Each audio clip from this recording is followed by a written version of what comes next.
오늘 우리를 힐링시켜줄 여행지는 라스베가스입니다. 라스베가스 하면 뭐가 떠오르시나요? 럭셔리한 호텔들과 다양한 쇼, 그리고 수백 수천만 원을 딸 수 있는 빠칭, 다양한 게임을 즐길 수 있는 카지노가 제일 먼저 떠오르는 도시인데요. 하지만 이름값과 화려함만 보고 좋아, 라스베가스 가보자고 하면서 무작정 출발한다면 망한 여행이 될 수 있습니다. 자, 그러면 힐링되는 영상들과 함께 라스베가스에서 꼭 가야 하는 곳은 없는지부터 과연 나 맞을지까지 차근차근 알아보도록 하겠습니다. 도시 곳곳이 놀거리로 가득한 이곳, 라스베가스가 이런 유흥도시가 된 데에는 아주 오랜 역사가 있지 않습니다. 무려 100여 년 전만 해도 별 볼 일 없는 사막이었다는 사실, 신기하지 않나요? 형, 여행 영상 좀 보러 왔더니만 역사나 설명하려고? 아니 이거 진짜 짧은데 잠깐만 들어보세요. 라스베가스가 이렇게 급격하게 바뀌게 된 결정적인 이유는 바로 이 건축물 덕분인데요. 이 거대한 댐의 이름은 바로 후버댐. 무려 높이 221m에 길이 411m로 에펠탑보다 높고 피라미드를 꼬맹이로 만듭니다. 트랜스포머, 터미네이터, 샌안드레아스 같은 블록버스터 영화에도 등장한 곳입니다. 인류 역사에 남을 대형 건축물 중에 하나이기 때문에 공사를 하는데 엄청난 수의 노동자들이 모이게 됐죠. 그래서 노동자들을 위한 휴식시설도 생기고 또 일 끝나면 심심하잖아요. 즐길 거리도 필요하다 보니 노방문화, 유흥문화가 엄청나게 발전하게 됐고, 그렇게 지금의 라스베가스가 탄생하게 됐답니다. 라스베가스는 사막에 자, 어디 한번 놀아봐라 하고 만든 도시인 만큼 갈 곳이 너무나도 많은데요. 그 중에서도 절대 놓치면 안 되는 5곳부터 출발하겠습니다.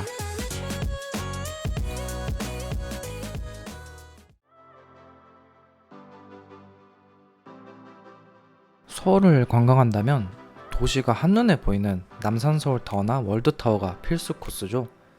라스베가스에도 이런 곳이 있습니다. 바로 스트라토스피어인데요. 이 타워의 높이는 약 350m, 63빌딩보다도 100m가량이나 더 높습니다. 여기서는 라스베가스 전체를 볼 수 있는데요. 낮에 보는 전망도 참 멋있고 야경은 말할 필요도 없습니다. 게다가 이 타워에는 강심장들을 위한 놀이기구도 준비되어 있는데요. 타워 꼭대기에서 즐기는 자이로드롭, 하늘그네, 롤러코스터, 보기만 해도 아찔하지 않나요? 저는 이 중에서 하늘그네가 제일 아찔했던 것 같아요. 막 엄청 속도가 빨라서 무서운 게 아니고 이거 고장나서 안전파 풀리면 어떡하지? 라는 생각이 떠오르는 순간부터 식은땀이 나고 가슴이 쿵쾅거리면서 막 고통스럽더라고요. 그리고 롤러코스터도 뭐 그냥 시소 같고 별거 아닌 것 같아 보이는데 막상 타보니까 이게 아래로 쑥 가는데 이쯤에서 멈추겠지? 라고 생각했던 지점보다 훨씬 앞으로 가는 거예요. 그래서 순간 어라? 하면서 지를 뻔한 기억이 있습니다. 그리고 여기에 번지점프도 있는데 이것도 한번 해보는 걸 추천드려요. 63빌딩보다 높은 곳에서의 점프, 색다른 경험이죠. 완전 자유낙하는 아니고 중심줄에 매달려서 떨어지는 거라 막 엄청 무섭진 않아요. 전 저녁 때 했는데 야경을 보면서 낙하하니까 참 황홀하더라고요. 그리고 이번 9월에 정말 신기한 건물이 하나 개장을 했어요. 바로 스피어라고 불리는 곳인데요. 보기만 해도 와 소리가 절로 나옵니다. 전 세계에 있는 동그란 건물 중에 가장 크다는 이 건물은 가로가 150m, 세로가 115m로 야구장 정도 크기입니다. 게다가 외벽을 LED로 덮어놓고 달, 농구공, 지구 등 다양한 영상을 틀어주는데 정말 시선을 사로잡을 수밖에 없습니다. 내부는 공연을 위한 장소로 꾸며져 있는데 여기서 펼쳐지는 공연도 정말 대단할 것 같네요. 아마 라스베가스의 새로운 랜드마크가 되지 않을까 싶습니다. 기존에 라스베가스에 다녀오신 분들도 이것 때문에 한 번 더 가야 될 것 같은데요.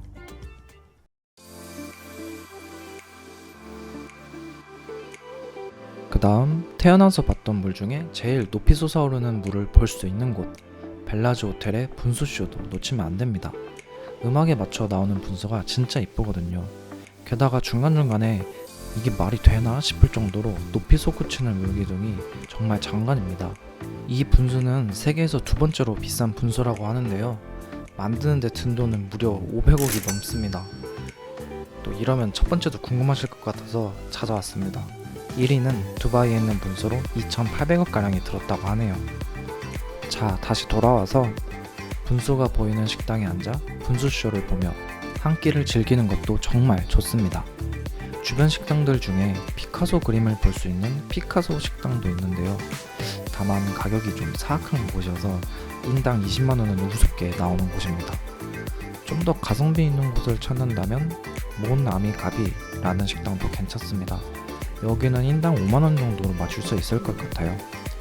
저는 이 분수쇼를 정말 인상 깊게 봐서 다음에 라스베가스를 갈 기회가 다시 온다면 꼭 벨라지 호텔에 묵어야겠다고 다짐했답니다. 아, 그리고 벨라지 호텔은 옷쇼로도 유명한데요. 혹시 들어보셨나요? 라스베가스에 오면 꼭 봐야 하는 3대 쇼가 있습니다. 방금 얘기한 옷쇼와 카쇼, 르레브 쇼가 있죠. 이 중에서 르레브 쇼는 막을 내리고 대신 어웨이크닝 쇼가 그 자리에 들어섰는데요. 옷쇼와 어웨이크닝 쇼는 물에서 하는 서커스고 카쇼는 불을 다루는 서커스입니다. 세 쇼 모두 가지고 있는 개성들이 달라서 전부 보면 좋겠지만 시간과 돈이 한정되어 있기 때문에 보통 한두 개를 보는데요. 취향에 따라 워낙 갈리기 때문에 검색 한번 해보고 가시는 걸 추천드립니다. 당일 예매는 실패할 수도 있으니까 미리 예매하는 거 까먹지 마세요. 라스베가스에 갔는데 여길 까먹고 안 갔다면 정말 큰일 납니다. 하이라이트라고도 할 수 있는 곳, 바로 그랜드 캐년입니다. 사진으로는 안 남긴다는 말이 제일 잘 어울리는 곳이라고도 할 수 있을 것 같은데요. 아무리 움직이는 걸 싫어하는 사람이라도 일단 이 광경을 보면 절대 후회하지 않을 곳입니다. 그랜드 캐년은 엄청 커서 웨스트, 사우스, 노스, 이스트로 나뉩니다. 이 중에 이스트는 접근성이 좀 떨어지고 노스는 들어갈 수 있는 시기가 한정돼 있어서 보통 웨스트와 사우스를 많이 갑니다. 그 중에서도 처음 간다면 뷰포인트가 제일 다양한 사우스 림을 보통 가시는데요. 만약 다양한 뷰보다 지금 보이는 이 스카이워크를 꼭 경험해보고 싶다 하시면 웨스트 림으로 가시면 됩니다. 그랜드 캐년은 라스베가스에서 차를 렌트해서 간다면 한 4시간 정도 걸리는 위치라 조금 일찍 출발하셔야 됩니다. 그랜드 캐년은 뷰포인트를 돌아다니는 버스를 타고 다니면서 관광할 수도 있고 헬기를 타고 돌아볼 수도 있는데 취향에 따라 선택하시면 됩니다. 카지노는 라스베가스의 상징인 만큼 공항은 물론 호텔 로비마다도 쫙 깔려 있습니다. 라스베가스까지 왔는데 아무 게임도 안 해보는 건 좀 말이 안 되잖아요. 슬롯머신만 몇 번 즐겨봐도 되지만 아쉬울 수 있으니까 카드 게임 중에서 제일 쉬운 블랙잭 정도는 배워가시는 걸 추천드려요. 아, 참고로 우리나라에서는 도박이 불법이기 때문에 단순 관광이나 오락을 넘어서는 정도로 하시면 안 됩니다. 다만 지금 여행 가는 시간을 구독, 좋아요, 알림 설정까지 해주신다면 행운이 깃들어서 잭팟에 걸릴 수도 있습니다. 하하.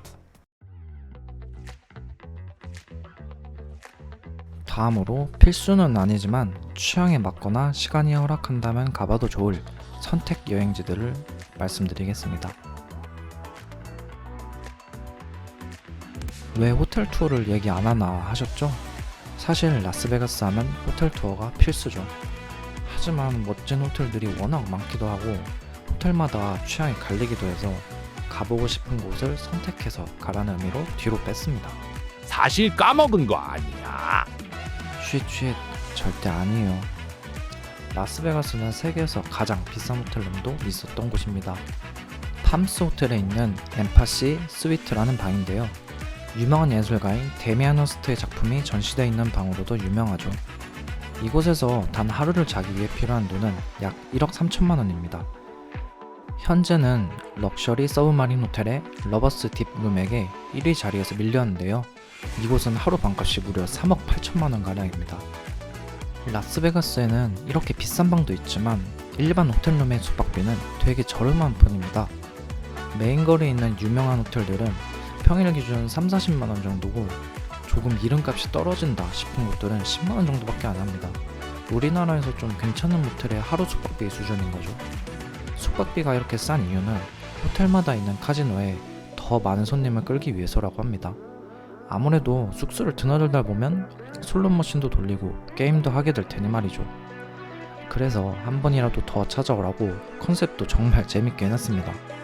베네치아를 컨셉으로 한 베네시안 호텔, 에펠탑으로 시선을 사로잡는 페리스 호텔, 피라미드를 볼 수 있는 룩소르 호텔, 화산쇼를 볼 수 있는 미라지 호텔, 뉴욕을 컨셉으로 한 뉴욕 호텔 등. 참고로 뉴욕 호텔에 있는 인형 뽑기 정말 해자입니다. 잡는 족족 이렇게 다 뽑히더라고요. 여튼 이렇게 다양한 컨셉의 호텔들이 많아서 직접 검색해보고 취향껏 고르거나 차 타고 지나가다가 마음에 드는 곳을 발견하면 구경하러 들어가도 됩니다. 또 색다른 재미를 느낄 수 있는 곳이 있습니다. 막 길거리에서 석상 코스프레를 하고 있거나 마임처럼 신기한 퍼포먼스를 하는 영상 보신 적 있으시죠? 그런 광경을 볼 수 있는 곳 바로 프리먼트 스트리트입니다. 여기는 천장을 LED 전광판으로 채워놓은 게 특징인데요. 덕분에 비주얼이 정말 화려합니다. 그 사이를 가로지르는 짚라인도 놓쳐선 안되겠죠. 잡다한 기념품을 파는 곳도 많아서 시간이 남으면 꼭 가야 할 곳입니다.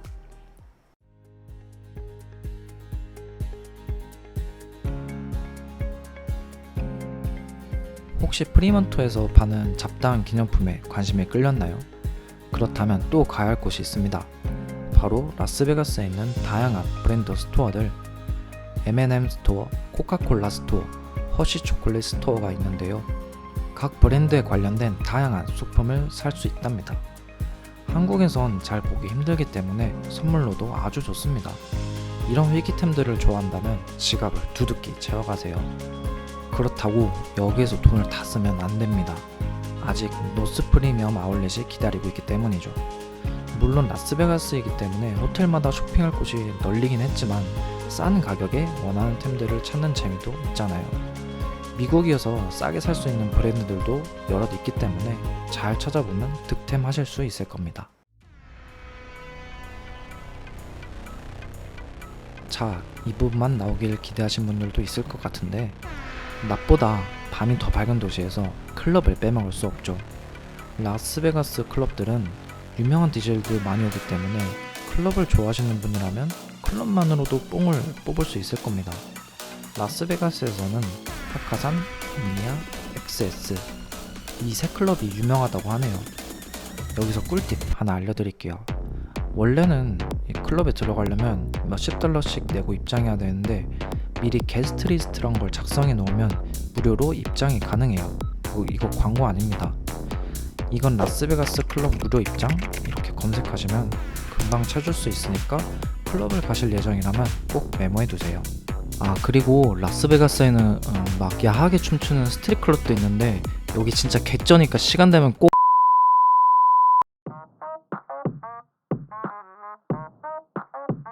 자, 선택 여행지의 마지막은 바로 후버댐입니다. 여기는 그랜드 캐년 가는 길에 있는 곳인데요. 도심 안에 있는 게 아니라서 가도 딱 후버댐밖에 없기 때문에 좀 괴롭 같은 곳입니다. 근데 가면 웅장하긴 합니다. 후버댐이 위치한 곳은 애리조나주와 네바다주의 경계인데요. 참고로 두 주의 시차가 1시간이 나기 때문에 다리를 살짝만 건너도 1시간이 앞뒤로 바뀌는 신기한 경험을 할 수 있죠. 영화에도 자주 나오는 곳이니까 이런 거에 관심이 있거나 시간이 남는다면 돌려봐도 좋습니다.